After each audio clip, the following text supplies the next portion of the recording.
right, please be seated. Good morning, everybody. Oh, that wasn't very good. Yost family, I could barely hear you. I'm here to bring you joyful news. Let me hear it from the back. Good morning. Yay, there we go. Okay, so most of you all know that I am a classroom teacher. So if you'll pardon me for a little while, I'm going to go classroom mode on you for just a few moments. Now, there's not going to be a pop quiz or anything, but you are going to have to pay attention, and there will be some note-taking involved, okay? So I want everyone to grab their pencil that should be in the pew right there with them. I want you to grab it, and just to make sure that you're actually holding your pencil, I want you to hold it up in the air. Let me see it, okay? All right, now I want you to grab this chart that is in your bulletin, okay? The stair-step chart. Okay, now everybody hold up your pencil and your stair-step chart. I want to make sure I see everybody. I don't see everybody's yet. All right, now I want you to go back and forth. Go, we're paying attention, Dr. Schmeisser. All right, there you go. Good. Now I know that you're paying attention. Okay, so one more thing. When I teach, when there's something very important, particularly something I want you to write down with your pencil on your chart, I will repeat, repeat, repeat. So that will be your cue to write it down. We have a question from the audience. Yes. You do not have a chart? Ushers, can we get a chart, please? Here we go. Excellent. Thank you. All right. So all materials in hand? Good. Okay. Now, ready to get to work, right? Right. Okay. So one more raising hands question. Does anyone in here know who Paul Harvey is? Okay. Right. Who's Paul Harvey? Right. Somebody tell me. The rest of the story, right? Okay. He's one of my favorite people on the radio. And when I was a kid, I used to love listening to Paul Harvey. And if you don't know who he is, what he would do is he would give you the end of the story, and then he would work back to that end in very unexpected ways, okay? So today I'm going to do my best to give you a Paul Harvey impression where I'm going to give you the end of the story, and then we're going to work our way back through to one of the most important truths in Christian life. So, here's the truth, here is the end of the story, and I want you to write it down, okay? So maybe somewhere right about here you can write this down. I want you to go dot, dot, dot, okay, so period, period, period. So period, period, period, dot, dot, dot. Therefore is your first word. So, dot, dot, dot, therefore, it is in your nature to give, it is in your nature to give, and to give joyfully. I'll repeat it. Dot, dot, dot. Therefore, it is in your nature to give, and to give joyfully. Now, for the rest of the story. All right, so what is the meaning of today's readings? This challenge to give to Caesar what is Caesar's, and to give to God what is God's. This is one of the most repeated stories in Christendom, but it's also one of the most difficult to understand, to grasp its deeper meaning. So let's set the stage. The Pharisees are trying to entrap Jesus. They begin with flattering him, but then they want to ask him the question, is it right to pay taxes to Caesar or not? If Jesus says no, he would be reported to the Roman authorities. He would be executed for treason. If Jesus says yes, then the Pharisees would denounce him to the people as disloyal to the Jewish nation. But Christ famously responds, give to Caesar what is Caesar's, and to God what is God's. The Pharisees, so sure that they had Jesus trapped, they are left stunned and stupefied. This story reveals a truth with which we must be aware if we are going to grow in the nature of God. So here is that truth. We as human beings, we tend to fight the most. We tend to have the most anxiety over. We tend to struggle the most with the things that we understand the least. I'll say it again. We as human beings tend to fight over, to struggle with, to have extreme anxiety with those things that we understand the least. It is in this struggle that we lose sight of the true beauty, the true joy that saturates every gifted moment that we have been given from God. For example, right, so I work out at ABAC, and I'll often sit on the lawn and I'll watch my students walk by, okay? And they've always got their noses right down in their phones, and they've got their ears all plugged up with headphones and stuff like that.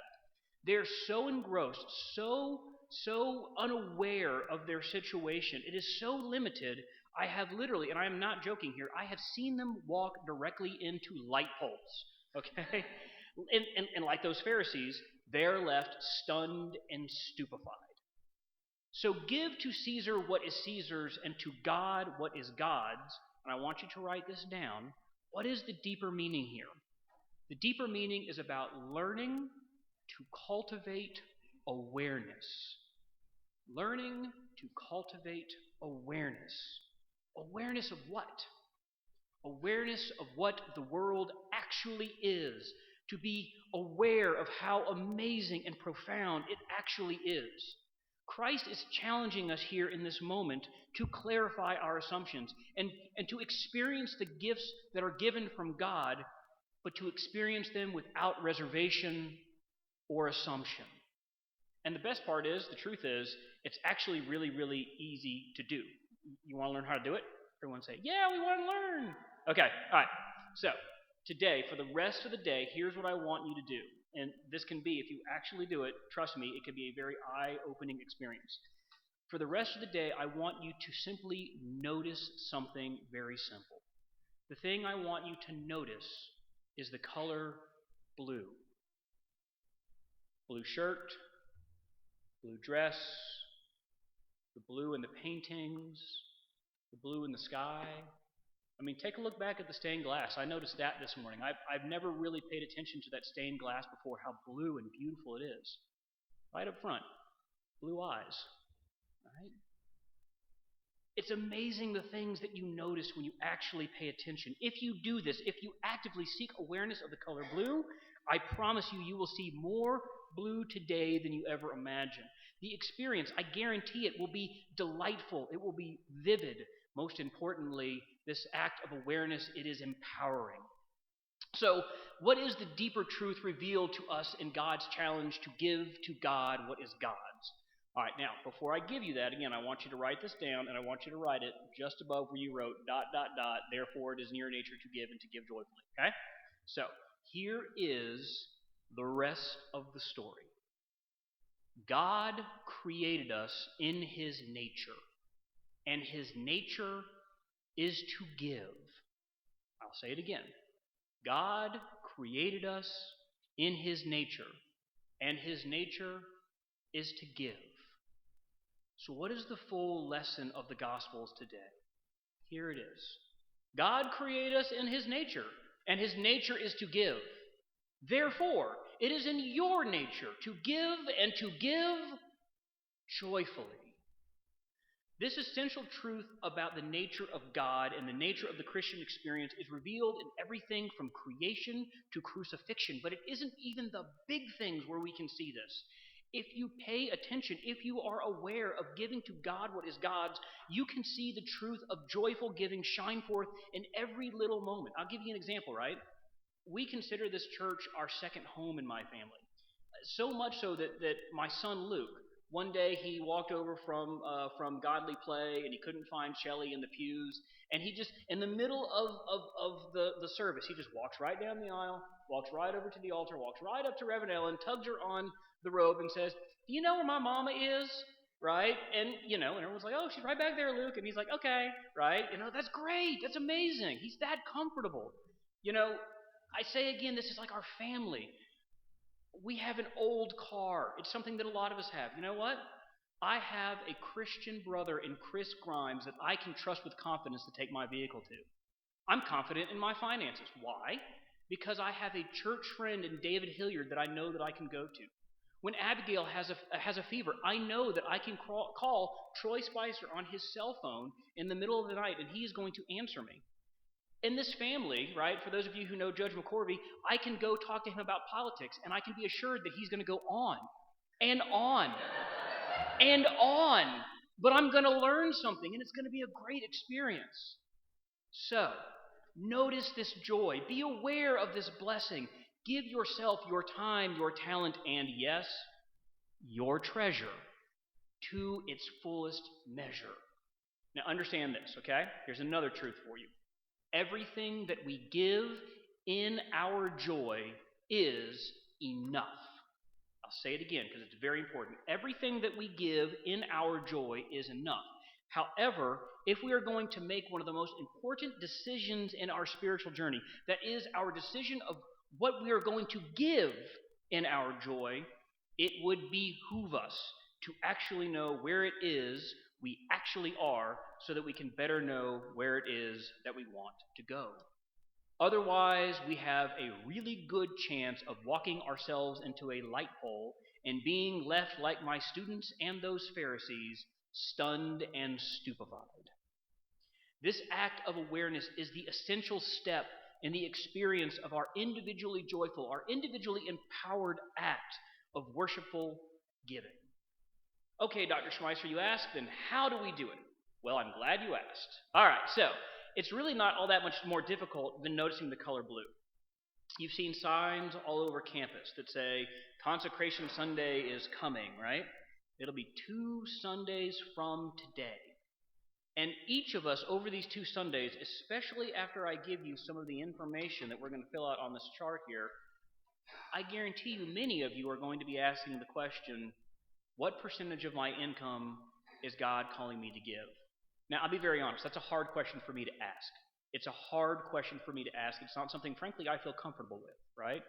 But it is a question that we must ask and ask ourselves. And to help us answer this question, if we are going to be aware of where we are so that we can better know where we are going, this is the part where I want everyone to take out your pencils, especially on this part, and I want you to look at this stair-step chart, okay? So if we're going to be aware of where we are going, I want you to write some numbers that I'm going to give you right here. And like I said, I'm uncomfortable asking that question, what percentage? But we have to ask it, and we have to know where it is we actually are. So here's what I'm going to do. I'm going to ask you to write down some numbers, okay? And what these numbers represent is a household in our church. So, for example, my single household, my single number on this chart includes myself, Shelley, Abigail, and Luke. Each number that I'm going to give you is going to represent the number of households in that particular stair step, okay? So here are the following current households in each step, starting with the bottom left, okay? Write down this number, 61. 61. What does this mean? This means that 61 households of our church are not recorded as contributing to the financial support of the church's ministries during the last 12 months. Let's go to the next step, okay? 1 cent to $4.99 in weekly giving. That number is 31. 31. Now, as you write that number, realize that a penny to $4.99 per week, that equals a single cup of Starbucks coffee. Let that sink in for a second. But for your church, if every household were to brew that single cup at home to take just a single step up this staircase and to increase their giving by just $5 a week, that Starbucks coffee, we could fully fund 2 full-time clergy members with benefits. That one step. $5 to $9.99 in weekly giving. 14 households. Take note, $5 to $9.99 equals the cost of a movie. But for your church, if every household were to increase their giving by just $10, we could not only fund 2 of those full-time clergy, we could also fund youth outreach staff. Just that one step. $10 to $19.99 weekly giving, 9 households. Do you want to take this step? Remember, $15 equals a haircut. $20 equals a round of golf. Imagine the possibilities, though, that a single step could mean for the empowerment of your ministry. $20 to $29.99 in weekly giving. 18 households. The next step, $30. 13 households. The next step, $40 to $49.99 in weekly giving. 11 households. The $50 mark, 20 households. 75 to 99.99 weekly giving, 10 households. 100 to 149.99 weekly giving, 9 households. 150 to 199.99, 5 households. $200 and up in weekly giving, 6 households. Look at those numbers for a moment. Become aware of where it is that we are. Where we are, where you are, where I am. Now, please turn over your sheet and look at the chart on the back. I want you to let your eyes go down the left side of that scale until you come to your approximate salary level. Now move your eyes across to your weekly giving level to God's work. And finally, move your eyes back up to the top of that sheet and locate the percentage of your income that amount represents. During the next 2 weeks, I'm sure all of us will be pondering the uncomfortable question, but the necessary question. What percentage of my income is God calling me to give?